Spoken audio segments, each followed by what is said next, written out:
zëllim un minuto mi scurta. Non ci credo ancora come avrei potuto fare, mentre insieme a me faceva l'amore, ci teneva nato in tuo cuore.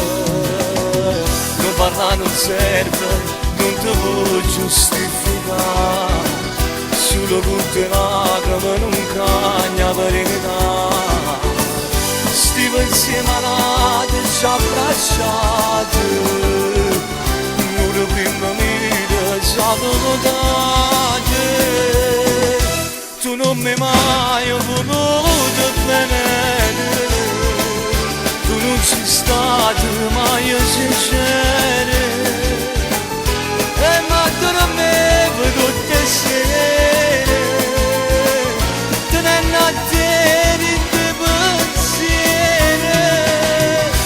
Tu non mi hai mai voluto bene, con te ma ci ho imparato male, pure se giuro non ti vedere, la tua morire in braccio a me.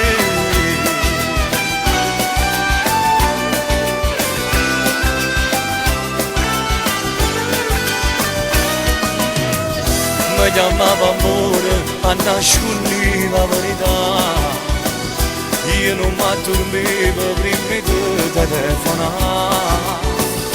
Forse è proprio meno che si muore, quando perdo chi chiamava amore. Tu non mi hai mai voluto bene,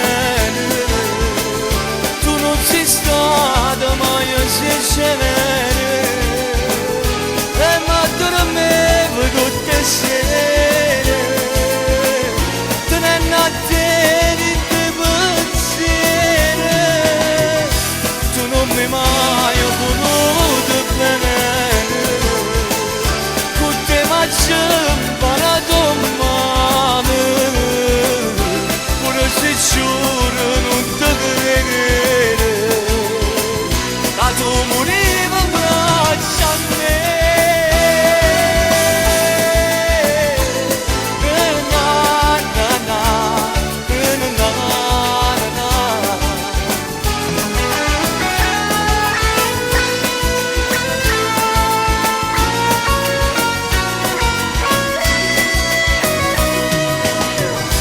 Tu non mi hai mai voluto bene,